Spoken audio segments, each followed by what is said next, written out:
ఒక్కొక్కళ్ళది ఒక్కొక్క విధానం ఉంటుంది. ఒకళ్ళది పెట్టుబడిదారి విధానం, ఒకళ్ళది ఇది కార్మిక విధానం అంటే కమ్యూనిస్ట్ విధానం, ఇంకొకళ్ళది మిక్స్డ్ ఎకానమీ. ఇట్లాగా ఉంటాయి. చంద్రబాబు గారి గురించి ఇంతకుముందు మాట్లాడుకున్నాం. ఏంటది ఆయన విధానం అంటే మళ్ళీ పీపీపీ అన్నీ కూడా పబ్లిక్ ప్రైవేట్ పార్టిసిపేషన్ అన్నటువంటిది. అంటే ప్రభుత్వం అనేది ఒక ఫెసిలిటేటర్గా ఉంటుంది అంతే. Jaganmohan Reddy style complete different.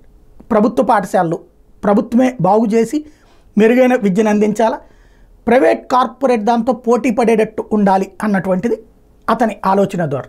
Success కావచ్చు కాకపోవచ్చు, బట్ అసలు ఒక వ్యవస్థ అనేది అందుబాటులో ఉండేటట్టు. అట్లాగే ఆరోగ్యశ్రీ కార్పొరేట్ వైద్యం అనేటటువంటి పేదవాడికి అందాలన్నటువంటి వాళ్ళ నానబెట్టినటువంటి విధానం కొనసాగిస్తూ దాంట్లో 25 లక్షల రూపాయల దాకా తీసుకెళ్ళడం అన్నట్టు జగన్మోహన్ రెడ్డి స్టైల్.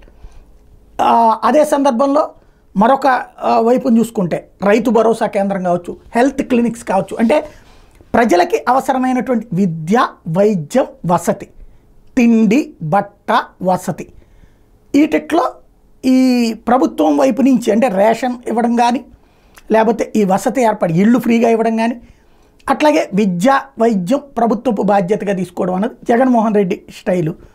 చంద్రబాబు స్టైల్ దాంట్లో పీపీపీ స్టైల్లోకి వెళ్ళినటువంటిది. ఇప్పుడు ఆరోగ్యశ్రీ తీసుకొచ్చి ఇన్సూరెన్స్ సిస్టంలోకి వెళ్ళడం అయినా, లేకపోతే కనుక ఎడ్యుకేషన్ సిస్టంలోకి వచ్చేటప్పటికి ఇదే దాన్ని ఏమంటారు అన్న క్యాంటీన్లు దాతల ద్వారా చేయించడం అయినా, లేకపోతే రోడ్లు పీపీపీ స్టైల్లో తీసుకెళ్ళినా ఆయనది ఆ టైప్లో ఉంటుంది, ఈయనది ఈ టైప్లో ఉంటుంది. రోడ్లు వేయలేకపోవచ్చు కానీ రోడ్లు ప్రభుత్వం చేతనే వేయించడం ప్రారంభించారు, వేశారు. కొన్ని మెయిన్ రోడ్లు వేయలేకపోయారు, ఈలోపు దిగేపోయారు.